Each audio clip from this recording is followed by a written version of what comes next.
तो this is your lecture number 2। सबसे पहले जो हम लोगों ने लास्ट लेक्चर में पढ़ा था वो एंगुलर डिस्प्लेसमेंट पढ़ा था, सर्कुलर मोशन की हम लोगों ने बात करी थी।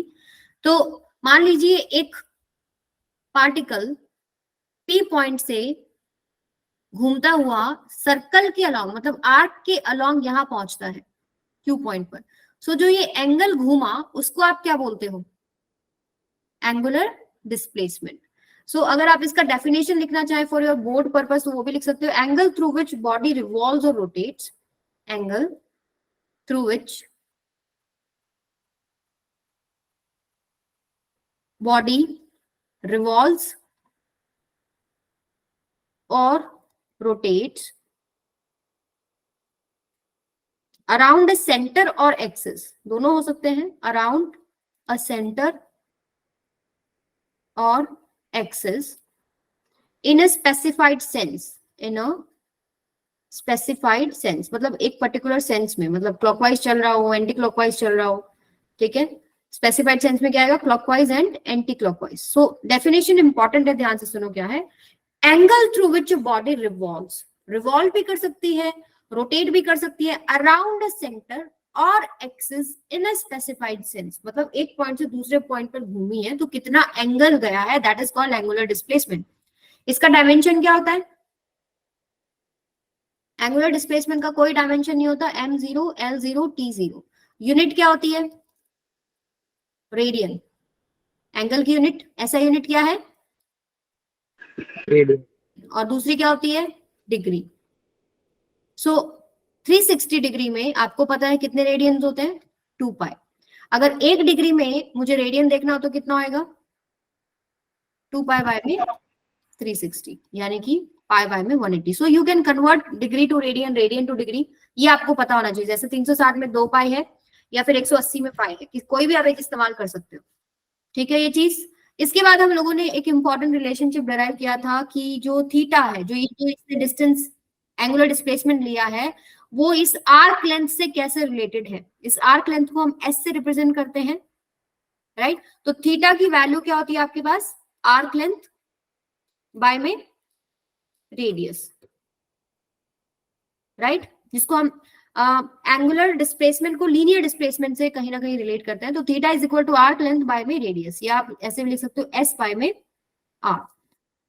क्लियर है सबको? अच्छा, उसके बाद हम लोगों ने लीनियर मोशन और एंगुलर मोशन को कंपेयर किया था। जैसे वहां पर अगर हमारे पास लीनियर वेलोसिटी v होती है, यहाँ पर हमारे पास एंगुलर वेलोसिटी ओमेगा होती है, राइट। v कैसे आता है? ds बाय में dt। ओमेगा कैसे आता है आपके पास? d थीटा बाय में dt, ठीक है। अब इसके भी दो पार्ट होते थे, आपको याद है क्या? v average and v। So average जब आप करते हो तब तो आप लिखते हो क्या? डेल्टा s बाय में डेल्टा t, और इंस्टेंटेनियस लिखते हो तो ये ds बाय dt। ऐसे ही आपके पास ओमेगा एवरेज लिखते हैं तो क्या आता है आपके पास? डेल्टा थीटा बाय में delta t। And omega instantaneous क्या आता है आपके पास? जब टाइम अप्रोचेस टू जीरो, बहुत स्मॉल टाइम के लिए आप किसी भी समय मोशन होते हुए किसी भी समय पर जब अब आप जानना चाहोगे कितना एंगुलर वेलोसिटी है, तो वो आपके पास होता है डी थीटा बाय में डी टी। और इसके अलावा एक इंपॉर्टेंट रिलेशनशिप हमने ड्राइव किया था, v is equal to are omega, ठीक है। अभी मान लीजिए ये पार्टिकल है, अगर आप इसकी वेलोसिटी की बात करें तो किधर होगी? ऐसे होगी ना, टेंजेंशियली, हर पॉइंट पर ऐसे टेंजेंशियली v होगा कि नहीं होगा? लीनियर वेलोसिटी एंगुलर वेलोसिटी से कैसे रिलेटेड है? v is equal to are ओमेगा। r इज व्हाट? Radius, this is your radius. ये ऑलवेज ट्रू है for, always true for circular motion. लेकिन अगर सर्कुलर मोशन नहीं है और आपको ये देखना है कि कितना एंगल डिस्प्लेस किया है एक बॉडी ने, कोई भी मान लीजिए एक ऑब्जेक्ट को आप ऑब्जर्व कर रहे हो एक पॉइंट से दूसरे पॉइंट तक, तो आप एक पॉइंट से दूसरे पॉइंट तक उसको जाते हुए देखते हो तो आपको दिखता है उसने एक एंगल स्वीप किया है, एक एंगल ट्रेस किया है। तो उस केस में अगर आपको लगाना हो या एंगुलर वेलोसिटी उस ऑब्जेक्ट का देखना हो कितना है, तो आप क्या लिखते हैं? इसको थोड़ा मॉडिफाई करते हैं, v परपेंडिकुलर हम लेते हैं, this is equal to are omega. देखो सर्कल में हमारे पास हमेशा जो ये v है परपेंडिकुलर टू रेडियस है, इसलिए हमको यहाँ पर अलग से मेंशन करने की जरूरत नहीं है। बट इसके अलावा अगर आप कहीं पर भी देखते हैं तो आप v perpendicular equals to are omega उठाएंगे, क्योंकि जो एंगुलर वेलोसिटी है वो सिर्फ और सिर्फ सर्कल की प्रॉपर्टी नहीं है, आप उसको किसी भी मोशन में देख सकते हैं जहां पर एंगुलर डिस्प्लेसमेंट आपको दिखाई देता है। क्लियर है ये चीज सबको? और वेक्टर फॉर्म में अगर आपको लिखना हो तो v is equal to omega cross r. So ये वाली चीज सर्कल के लिए वैलिड है, v is equal to are omega, v perpendicular is equal to are omega हर जगह आप लगा सकते हो, एवरीवेयर। ठीक है, ये वाला सिर्फ सर्कल के लिए। और वेक्टर फॉर्म में लिखना हो तो v is equal to omega cross R, उसी से ये निकल के आता है v is equal to are omega. आज जो हम डिस्कस करने वाले हैं वो है types of acceleration in circular motion. तो आपको क्या लगता है कितनी आपके पास एक्सेलरेशन है? देखो 4 एक्सेलरेशन होती है जो हमको पढ़नी है। सबसे पहले आती है आपके पास सेंट्रीपिटल, ये तो सबने सुनी है ना, सेंट्रीपिटल एक्सेलरेशन सुना होगा सबने। सेंट्रीपिटल फोर्स सुना था। फोर्स, उसी से एक्सेलरेशन, फोर्स है तो एक्सेलरेशन भी है ना, force is equal to mass into acceleration होता है, तो एक्सेलरेशन है सेंट्रीपिटल एक्सेलरेशन। उसके बाद आती है आपके पास टेंजेंशियल एक्सेलरेशन। ठीक है, फिर आता है आपके पास नेट एक्सेलरेशन, एंड एक आती है आपके पास एंगुलर एक्सेलरेशन। एंगुलर एक्सेलरेशन ये आपको 4 पढ़नी है। और ये वाली जो दोनों है ये आपके पास आती है लीनियर एक्सेलरेशन के 2 टाइप्स हैं। ठीक है, उसके 2 टाइप है, centripetal acceleration, tangential acceleration. Centripetal acceleration को हम रिप्रेजेंट करते हैं ए सी से, टेंजेंशियल एक्सेलरेशन को हम रिप्रेजेंट करते हैं ए टी से, net acceleration A net, and angular acceleration को हम अल्फा से रिप्रेजेंट करते हैं। वन बाय वन हम इनको डिटेल में पढ़ेंगे। तो सबसे पहले बात आती है सेंट्रीपिटल एक्सेलरेशन की। तो आपको एक चीज पता है, देखो सर्कुलर मोशन जब हो रहा होता है तो यहां पर अगर इस पॉइंट पर मैं ऑब्जेक्ट का वेलोसिटी देखूं तो किधर होगा? ऐसे टेंजेंशियली होगा कि नहीं होगा? और ये देखिए ये जो वेलोसिटी है क्या ये कांस्टेंट है या चेंज हो रही है? बताओ जरा। जो ये आपके पास v है, सपोज आपको दिखाई दे रहा है, जब भी कोई ऑब्जेक्ट सर्कल में घूमता है, सर्कल में घूमते हुए आपको क्या ध्यान रखना है? देखो वेलोसिटी जो है, ये जो लीनियर वेलोसिटी है, इसके 2 कंपोनेंट, 2 चीजें होती है। एक होता है इसका मैग्नीट्यूड जिसको आप स्पीड बोलते हैं, राइट, और एक होता है इसके पास डायरेक्शन। तो सर्कल में घुमाने के लिए मस्ट क्या है कि डायरेक्शन तो बदलना ही बदलना पड़ेगा, नहीं तो सर्कल में घूमेगा ही नहीं। मैग्नीट्यूड सेम रह सकता है, ठीक है, मैग्नीट्यूड सेम हो सकता है, यूनिफॉर्म सर्कुलर मोशन हो सकता है, लेकिन मस्ट कंडीशन क्या है? सर्कल में मोशन होने के लिए डायरेक्शन तो बदलना पड़ेगा उसको सर्कल में घुमाने के लिए। तो जो एक्सेलरेशन ये चेंज इन डायरेक्शन को बताती है वो होती है सेंट्रीपिटल एक्सेलरेशन। तो सेंट्रीपिटल एक्सेलरेशन क्या होती है? To give change in direction of velocity, to give change in direction of velocity। ठीक है, चेंज इन डायरेक्शन को बताना। अब चेंज इन डायरेक्शन में इसका जो डायरेक्शन है वो किधर होगा? सेंट्रीपिटल एक्सेलरेशन का डायरेक्शन किधर होगा? Always towards centre, always towards centre along radius, along radius. AC से आप इसको रिप्रेजेंट करते हैं इस तरीके से, हर पॉइंट पर देखेंगे टुवर्ड सेंटर आएगा एसी। ये एक्सेलरेशन क्या चीज बताती है? To give change in direction of velocity.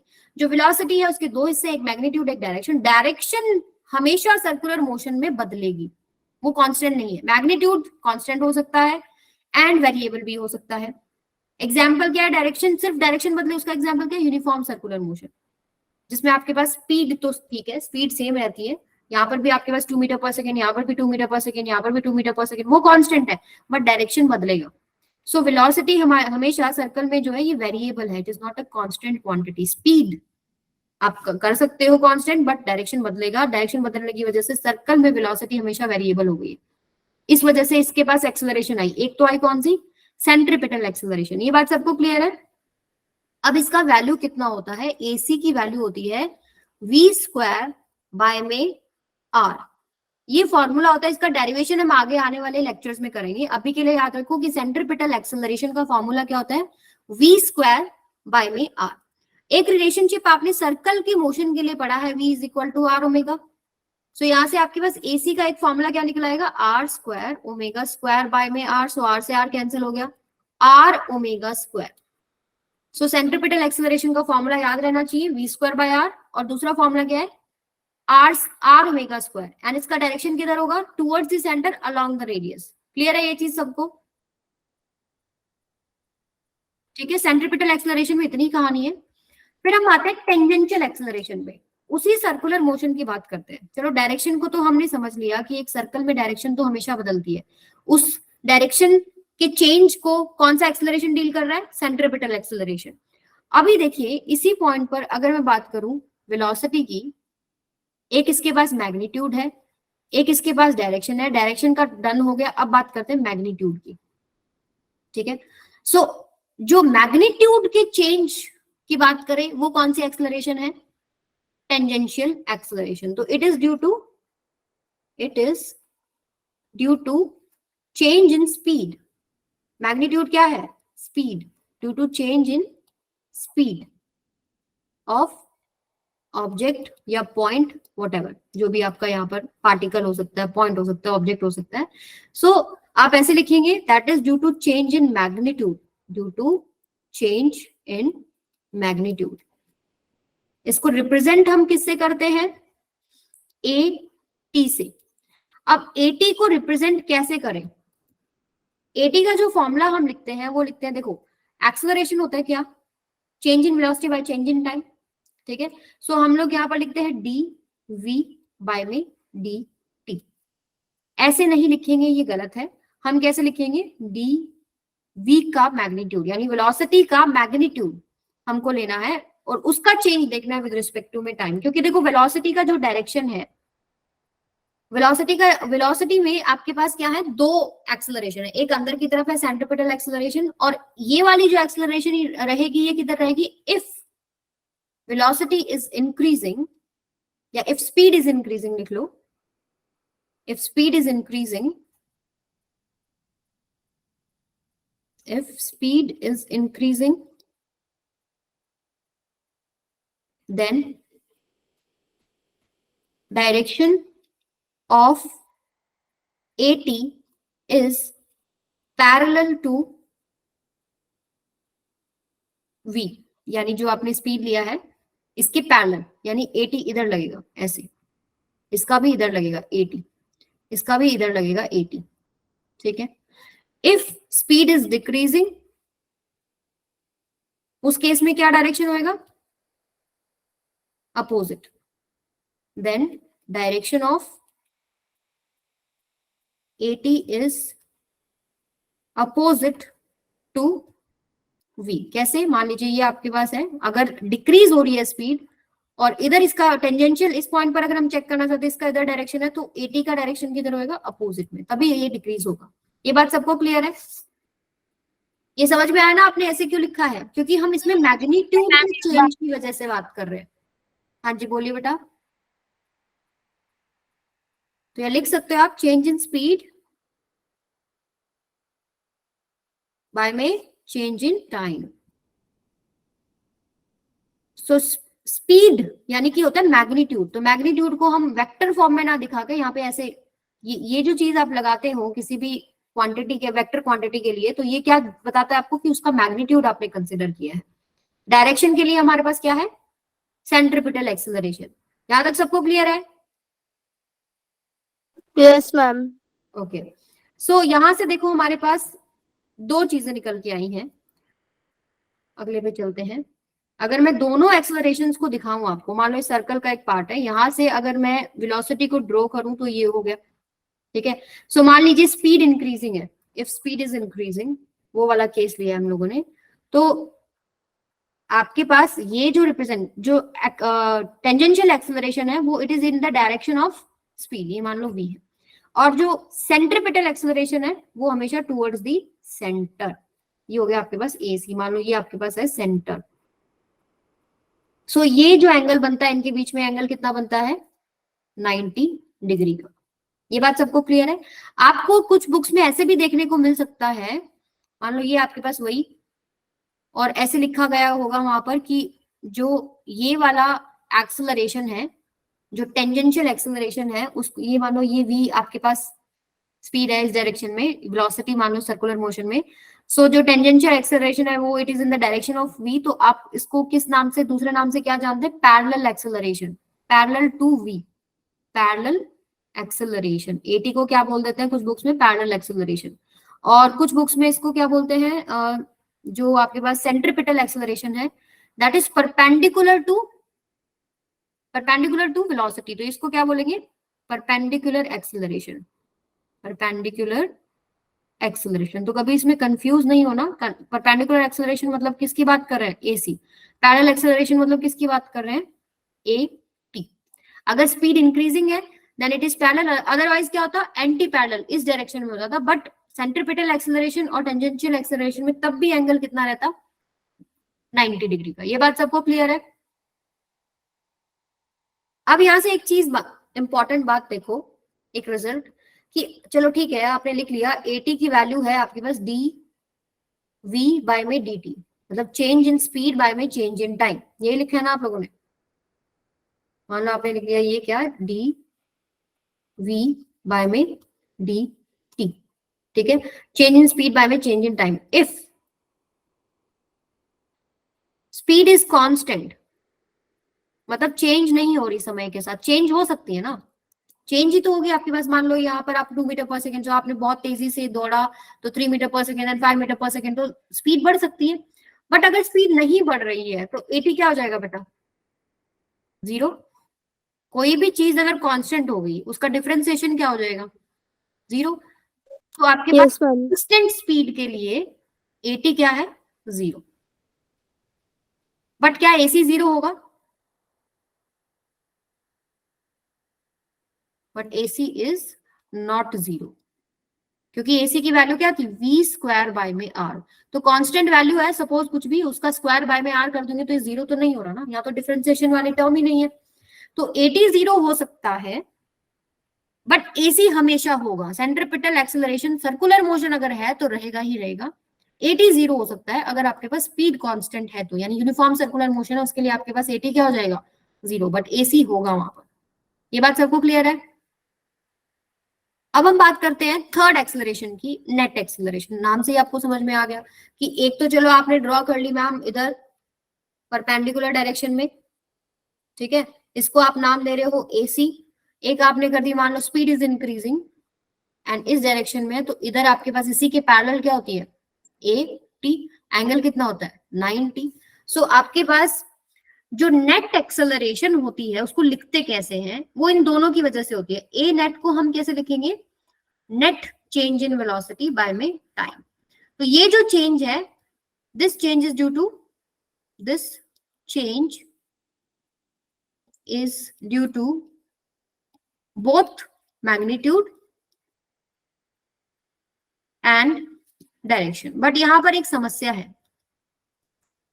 Acceleration भी एक वेक्टर क्वांटिटी होती है और इसका डायरेक्शन की भी अभी मैं आपको डिटेल में डिस्कशन करती हूँ।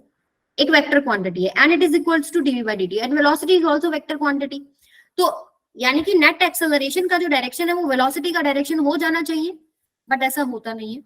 क्योंकि देखिए एक एक्सेलरेशन आ रही है आपके पास एसी इधर, एक आ रही है आपके पास एटी इधर, तो इसका जो रिजल्टेंट होगा वही तो नेट होगा। मान लीजिए ये आपके पास क्या हो गया? ए नेट, ठीक है, तो इसका डायरेक्शन इधर आ रहा है। सो इसको हम ऐसे नहीं रिप्रेजेंट कर सकते कि भाई आपने change in velocity by change in time कर दिया और आप बोल रहे हो कि भाई बहुत मैग्नीट्यूड और डायरेक्शन में चेंज हो रहा है। बट अगर आप इस रिलेशनशिप को मैथमेटिकली देखें, इसका मतलब ये है कि एक्सेलरेशन का डायरेक्शन वेलोसिटी का डायरेक्शन है, बट नेट एक्सेलरेशन का डायरेक्शन तो ये है। सो इसको हम लोग ऐसे रिप्रेजेंट करते हैं, इसका मैग्नीट्यूड की बात करते हैं, वो मैग्नीट्यूड इधर आएगा। और डायरेक्शन के लिए हम लोग क्या करते हैं, मान लो ये एंगल इसने अल्फा बनाया है विद 80, तो इस ट्राइंगल को कंप्लीट कर लेते हैं ऐसे। सो एक ट्राइंगल जो ये बना, ये इस तरीके से जो एक ट्राइंगल बना ऐसे, इधर आपके पास क्या है? ये एसी। सो वेक्टर्स में ट्रांसलेशन अलाउड होता है, तो ये जो अगर एसी वेक्टर इधर है तो आप इसको इधर भी रिप्रेजेंट कर सकते हो। और ये वाली जो चीज है ये 80 हो गया, ये एंगल अल्फा हो गया, ये एंगल 90 हो गया, राइट। सो यहां से अगर आप निकालें टेंजेंट अल्फा, टेंजेंट अल्फा क्या हो जाएगा बेटा, P बाय डी। सो AC अल्फा क्या है, ये आप अल्फा क्या आ जाएगा आपके पास, टेंजेंट इनवर्स AC बाय में AT। ये आपको डायरेक्शन बता रहा है कैसे। आप लाइन स्टेटमेंट कैसे लिखेंगे कि नेट एक्सेलरेशन का डायरेक्शन एंगल से बताएंगे, it is at this angle with AT, AT के साथ उसने इतना एंगल बनाया है। क्लियर है ये चीज सबको, बताओ कोई दिक्कत है तो इसमें। अच्छा ये तो डायरेक्शन आपने बता दिया। अगर मैग्नीट्यूड निकालना चाहूं, मुझे बताओ भाई टोटल मैग्नीट्यूड कितना है, तो वो कैसे लिखोगे आप,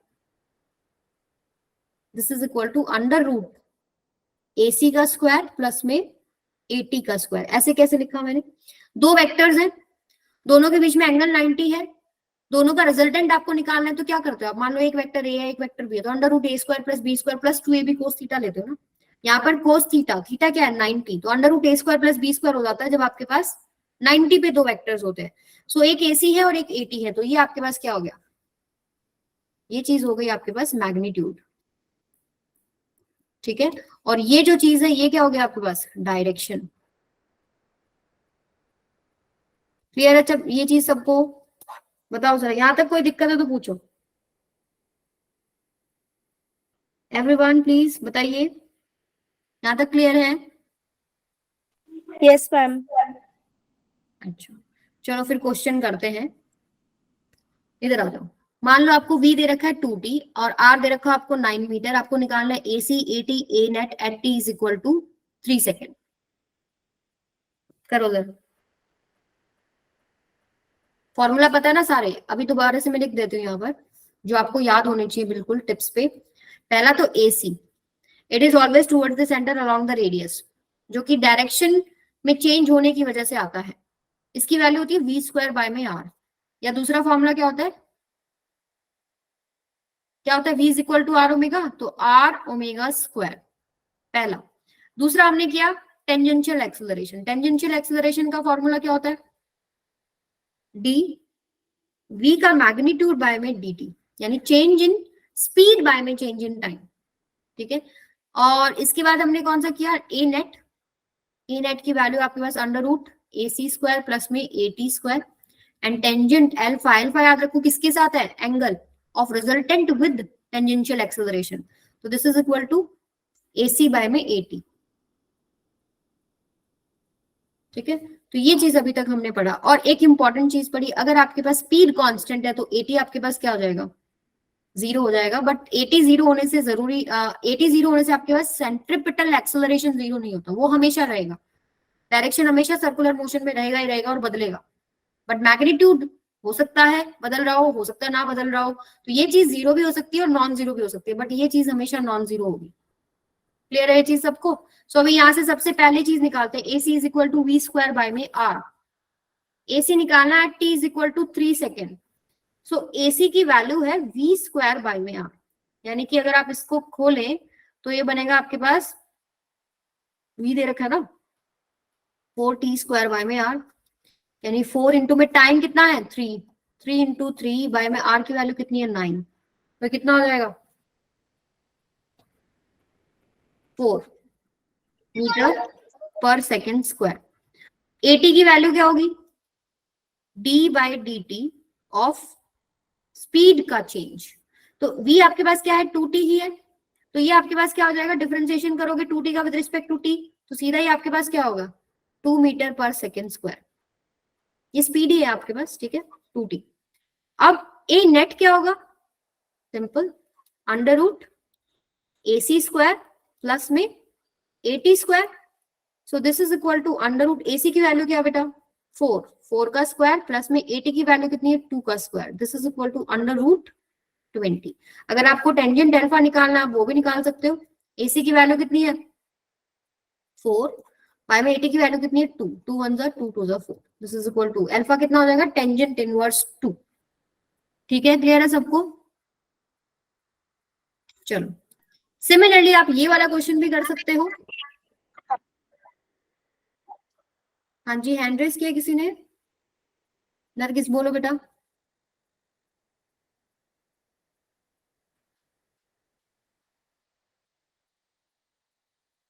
चलो बताओ, ये वाला क्वेश्चन करो। आवाज आ रही है ना मेरी?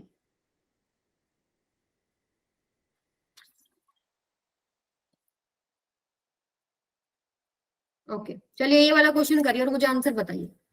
आपके पास 2 मिनट है। ठीक है, आपको अब ओमेगा दे रखा है, यानी एंगुलर वेलोसिटी दे दिया आपको, एंड आर की वैल्यू दे दी 2 metre. Find AC AT A net at T is equal to 3 second. So AC तो आपको फॉर्मूला पता ही है, वी स्क्वायर बाय में आर होता है। एटी आपको पता है, चेंज इन स्पीड बाय में चेंज इन टाइम होता है। एंड एक्सेलरेशन आपको नेट पता है क्या होता है, under root A C square plus A T square होता है। सो सबसे पहले चाहिए वी, चाहिए ना हमको, ओमेगा दे रखा है। ओमेगा की वैल्यू क्या है, 2t। वी और ओमेगा में क्या रिलेशन है बताओ? v is equal to are omega. v is equal to are omega. So v हो जाएगा आपके पास कितना, r की वैल्यू देखो कितनी है 2, ओमेगा कितना है 2t। सो कितना आंसर हो गया 4t। v आ गया। अब तो कहानी सारी इजी है, यहाँ पर आप पुट कर सकते हो क्या, 4t का स्क्वायर बाय में r। इसको सॉल्व करिए। अब dv बाई dt, यानी v का differentiation with respect to t, ये तो 4 ही बच गया, 4 मीटर पर सेकेंड स्क्वायर। इसको सॉल्व करके बताओ कितना आएगा। 16 72 इंटू 9 बाय में 2, 2 1 जा 2 8 जा 16, 72 मीटर पर सेकेंड स्क्वायर। ऐसे आपके पास एक्सेलरेशन निकल जाएगा, अंडर रूट एसी का स्क्वायर 72 का स्क्वायर प्लस में 80 का स्क्वायर। क्लियर है सबको? यहां तक कोई दिक्कत? हाँ जी बोलिए बेटा। मैम एक बार बस एटी वाला बता दीजिए। क्या बताऊं? बोलो बोलो, थोड़ा क्लियर बोलो, क्या बोल रहे हो? 80, अच्छा 80। 80 देखो क्या आपके पास, A T is equal to d change in speed by में चेंज इन टाइम। ठीक है, सो यहाँ पर जो आपके पास v की वैल्यू निकल के आई, v की वैल्यू निकल के आई 4t। तो डिफरेंशिएशन आप करेंगे किसका, 4t का, यही स्पीड है आपके पास 4t। ठीक है, सो यहाँ से आप इसका डिफरेंशिएशन करते हैं तो 4 कांस्टेंट है, dt का विद रिस्पेक्ट t का विद रिस्पेक्ट टू dt 1 हो गया, तो आपके पास 4 आंसर बन गया ना, 4 मीटर पर सेकेंड स्क्वायर। अभी क्लियर है?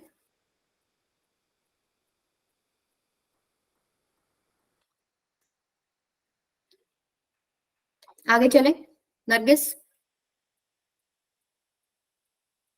Yes ma'am. चलो फिर ये बताओ, if omega equals to 2t and r equals to 2 meter, find the time after which at makes 37 degree with a net। अब ये अच्छा क्वेश्चन है, एक बार कोशिश करो जरा।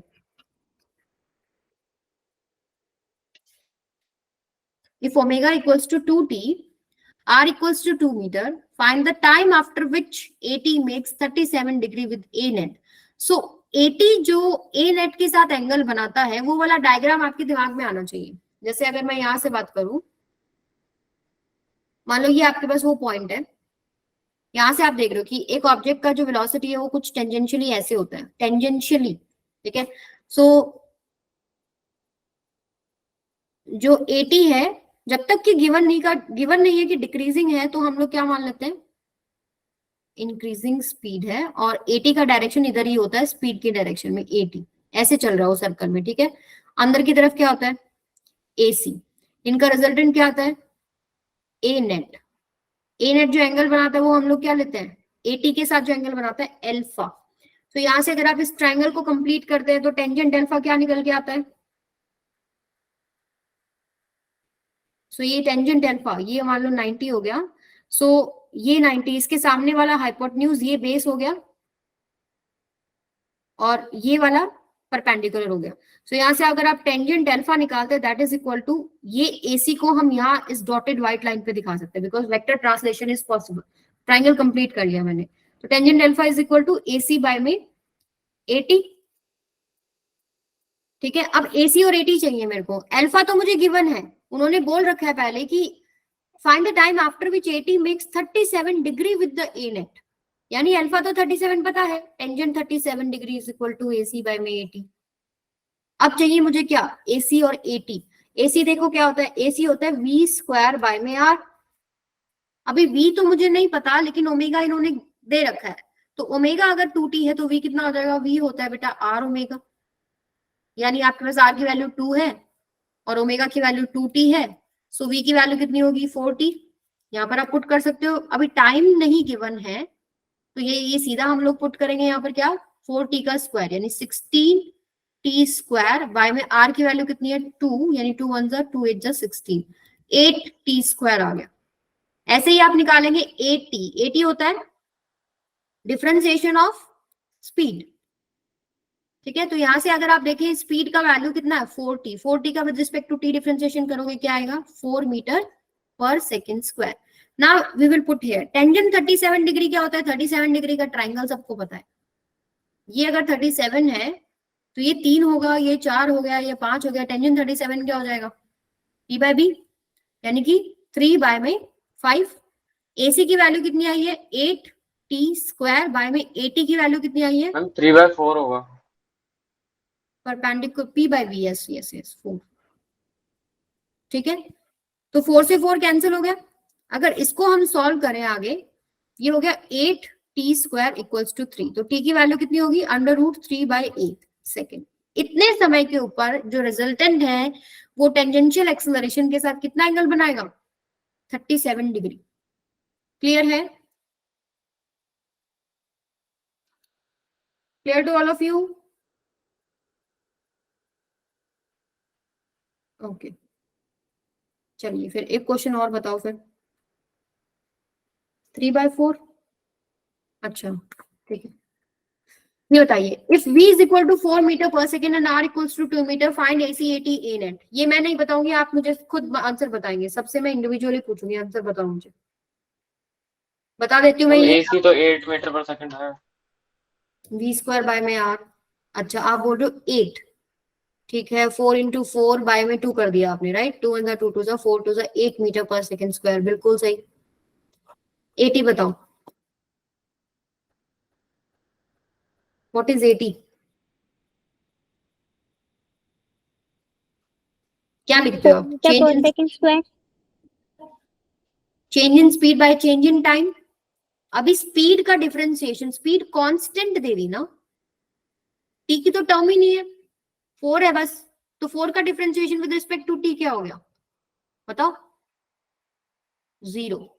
ये चीज पहले भी बोला था कि स्पीड अगर चेंज नहीं हो रही, स्पीड अगर कांस्टेंट है तो टेंजेंशियल एक्सेलरेशन 0 हो जाता है, ये बात दिमाग में फिट कर लो, ठीक है। और ए नेट क्या हो जाएगा, ए नेट अब सिंपल है √AC स्क्वायर प्लस में 80 स्क्वायर हो जाएगा, तो सिंपली किसके बराबर हो गया AC के बराबर हो गया। AC की वैल्यू क्या होगी 8 मीटर पर सेकेंड स्क्वायर। क्लियर है सबको? यहां लिख लीजिए बिकॉज स्पीड इज कांस्टेंट, ठीक है। अब हम चलते हैं एंगुलर, लास्ट एक्सेलरेशन है ये एंगुलर एक्सेलरेशन, इसको हम रिप्रेजेंट किससे करते हैं अल्फा से। इसको हम स्टडी करेंगे थोड़ा सा कंपेयर करके, जैसे आपको याद है लीनियर जब हम मोशन देख रहे हैं और एंगुलर मोशन देख रहे हैं, तो लीनियर के केस में क्या होता है डिस्प्लेसमेंट, इधर क्या होता है एंगुलर के केस में, एंगुलर के केस में क्या होता है थीटा, एंगुलर डिस्प्लेसमेंट, ठीक है। यहां पर आपके पास ds/dt क्या होता है, जो आपके पास होता है v, यहां पर क्या होता है dθ/dt एंगुलर वेलोसिटी, ये एंगुलर वेलोसिटी, ये लीनियर वेलोसिटी, ठीक है। उसके बाद अगर इसी का दोबारा डबल डिफरेंशिएशन कर दूं, d²s/dt² कर दूं और dv/dt कर दूं, तो ये मेरे को क्या देता है लीनियर एक्सेलरेशन।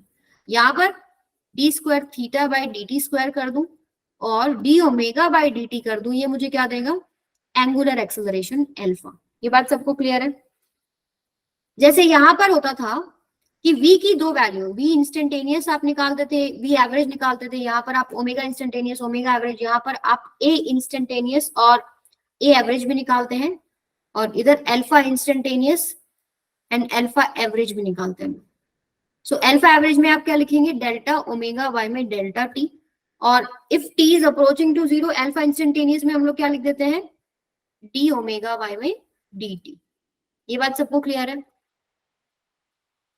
स्मॉल चेंज की बात करते हैं ना, जस्ट उसी समय पर अगर आपको बताना है when t is approaching to 0 तो हम ऐसे लिखते हैं and for some time period, मान लो 2 सेकंड में 3 सेकंड में कितना एक्सेलरेशन का वैल्यू है, तो change in angular velocity by में चेंज इन टाइम। क्लियर है ये चीज सबको?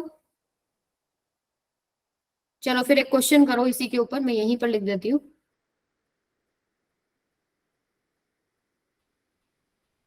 आपको निकालना क्या है, ओमेगा की वैल्यू में दे रही हूँ आपको कितनी, टी स्क्वायर प्लस में 1, ठीक है। Find alpha in 0 to 2 second and at 2 second. ऐसा क्वेश्चन हम लोगों ने वहां पर किया था, omega instantaneous and omega average के लिए। सो सबसे पहले आप निकालो एल्फा एवरेज एंड फिर निकालो एल्फा इंस्टेंटेनियस। कितना आएगा बताओ सर?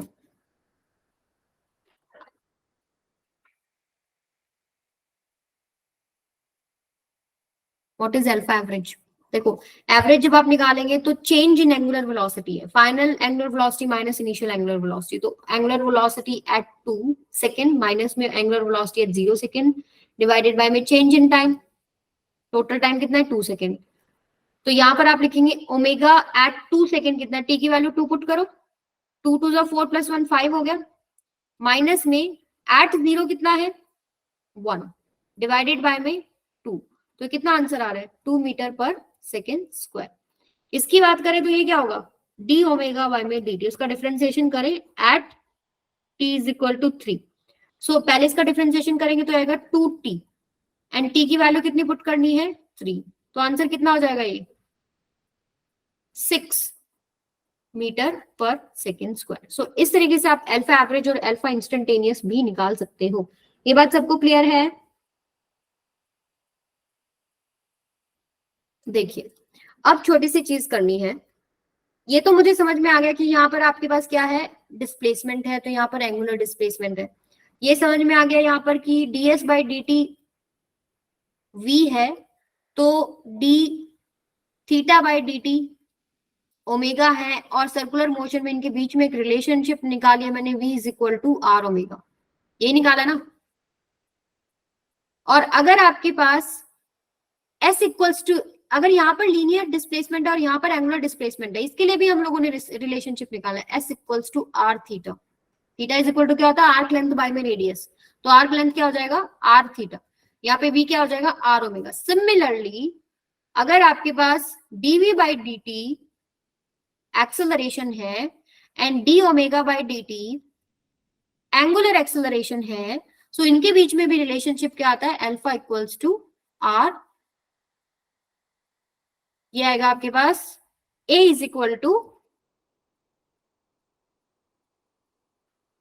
ये आएगा a is equal to are omega.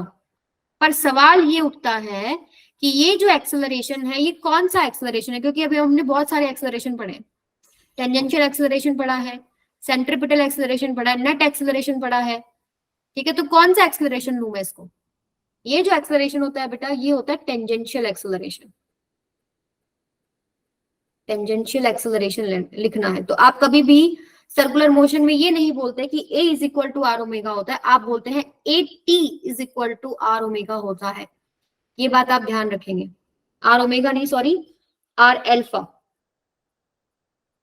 Are alpha, ये करेक्शन कर लो, R alpha, v is equal to are omega and a is equal to R alpha. तो a को आप क्या बोलते हैं, टेंजेंशियल एक्सेलरेशन। हाँ जी प्रकाश कुमार बोलिए। मैम प्रकाश? ओमेगा कब लगेगा? ओमेगा कब लगेगा, जब v is equal to are omega होगा, मतलब जब आपको लीनियर वेलोसिटी और एंगुलर वेलोसिटी में रिलेशनशिप देखना है तो v is equal to are omega, जब एंगुलर एक्सेलरेशन और लीनियर एक्सेलरेशन में रिलेशनशिप देखना है तो a is equal to R alpha, जब आपको लीनियर डिस्प्लेसमेंट और एंगुलर डिस्प्लेसमेंट में रिलेशनशिप देखना है तो s equals to R theta, ठीक है। ये इस तरफ लेफ्ट हैंड साइड में सारे लीनियर वाले हैं और राइट हैंड साइड में कौन से हैं, एंगुलर वाले। सो s को r से, s इक्वल्स टू क्या r इंटू में theta, v is equal to क्या r इंटू में होगा, a इज इक्वल टू क्या r इंटू एल्फा, लेकिन a ये याद रखेंगे कि कौन सा एक्सेलरेशन है, टेंजेंशियल एक्सेलरेशन है। ये बात सबको क्लियर है? अब थोड़ा सा डायरेक्शन ऑफ एल्फा की बात करते हैं। इसमें बच्चे बहुत कंफ्यूज रहते हैं। डायरेक्शन ऑफ अल्फा, जो एंगुलर एक्सेलरेशन है वो एक वेक्टर क्वांटिटी है, इसका डायरेक्शन कैसे लेते हैं हम लोग? देखो मान लो एक सर्कुलर मोशन हुआ इस तरीके से ओमेगा, तो ओमेगा का डायरेक्शन कैसे होता है? आप right hand thumb rule use करते हैं कि जो डायरेक्शन ऑफ मोशन है उसके अलावा अपनी फिंगर्स को कर्ल करते हैं, thumb will point towards the direction of angular velocity. तो इसका डायरेक्शन किधर है? अपवर्ड है ओमेगा का। अगर मैं ऐसे लेती, मान लो ऐसे कर लेती, तो मेरे पास डायरेक्शन क्या होता ओमेगा का? नीचे की तरफ। अभी इनमें देखिए अल्फा के दो डायरेक्शन पॉसिबल हैं। अगर आपके पास ओमेगा इंक्रीजिंग है, मान लो ओमेगा जो सेंस ऑफ रोटेशन है वो ऐसे ही है, एंटी क्लॉकवाइज ऐसे चल रहा है और ओमेगा का डायरेक्शन ऊपर आ रहा है, बट ओमेगा का जो मैग्नीट्यूड है वो बढ़ रहा है। इफ ओमेगा इज इंक्रीजिंग तो alpha is parallel to omega, parallel to direction of omega, that is angular velocity if omega is increasing। अगर वो बढ़ रहा है तो उसकी ही डायरेक्शन में अल्फा का डायरेक्शन होगा। मान लीजिए ओमेगा डिक्रीजिंग होता, एंगुलर वेलोसिटी घट रही है, तो उस केस में क्या होता है? पहले तो एंगुलर वेलोसिटी की डायरेक्शन देखो यूजिंग योर थंब रूल कि आप रोटेशन जिस तरफ है या सर्कुलर मोशन जिस तरफ अपनी फिंगर्स को कर्ल करें, thumb will point towards direction of angular velocity, and if it is decreasing तो इसके अपोजिट आप दिखाएंगे अल्फा का वैल्यू, मतलब अल्फा का direction. So alpha is parallel to direction of omega if omega is increasing, and alpha is anti parallel to omega if anti-parallel to omega if omega is decreasing। ठीक है, यहां पर ये लिखिए direction of alpha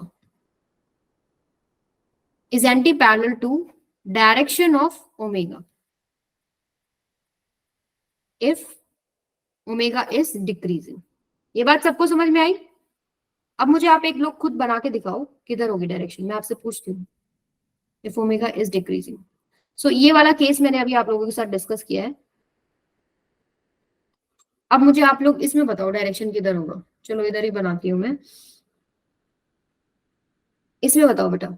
अगर मेरा जो circular motion है वो ऐसे है इस डायरेक्शन में, तो पहले बताओ ओमेगा ऊपर होगा या नीचे होगा? ओमेगा का डायरेक्शन ऊपर होगा या नीचे होगा? ये बताओ सबसे पहले। Use your right hand thumb rule, किधर होगा?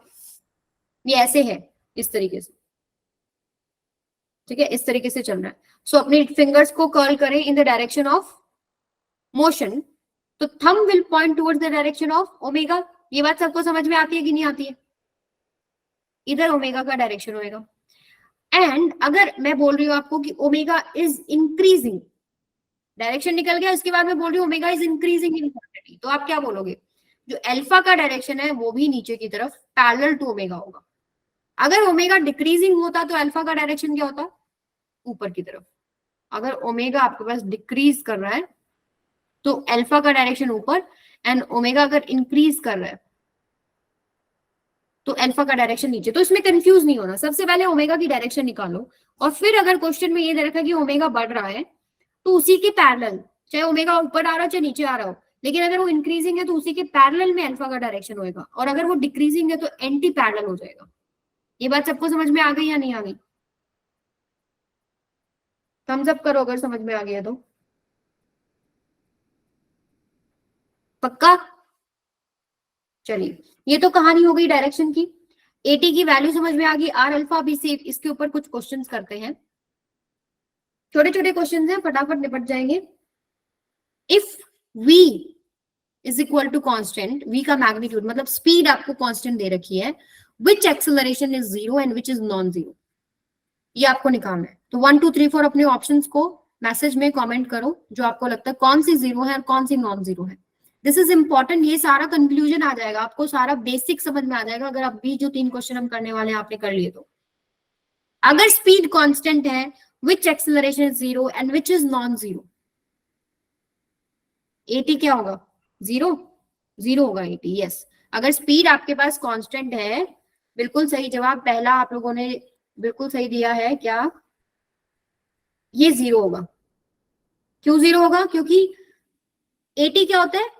चेंज इन स्पीड बाय में चेंज इन टाइम। तो ये अगर आपके पास कांस्टेंट क्वांटिटी है तो ये क्या हो जाएगा? 0 हो जाएगा। एसी कभी 0 नहीं होगा, सर्कुलर मोशन है तो 0 होगा ही नहीं, क्योंकि ये क्या होता है? वी स्क्वायर बाय में आर। तो कांस्टेंट क्वांटिटी है, कोई बात नहीं, उसका स्क्वायर बाय में आर कर देंगे, ये होगा नॉन जीरो। ए नेट क्या होगा? ये भी नॉन जीरो हो जाएगा, क्योंकि ये दोनों पे डिपेंड करता है, एसी और एटी। अगर एटी 0 है ठीक है, तो ए नेट एसी के बराबर आ जाता है, तो ये हो गया नॉन जीरो, क्योंकि आपके पास ए नेट होता है एसी स्क्वायर प्लस में एटी स्क्वायर ना। एटी ठीक है 0 हो गया, बट एसी तो है। ए अल्फा की कहानी बताओ क्या होगी? ए अल्फा 0 होगा या नॉन जीरो होगा? बताओ। Non zero. नॉन जीरो होगा। कैसे होगा? AT is equal to R alpha निकाला ना आप लोगों ने, एंड आप बोल रहे हो एटी 0 है, अगर स्पीड कांस्टेंट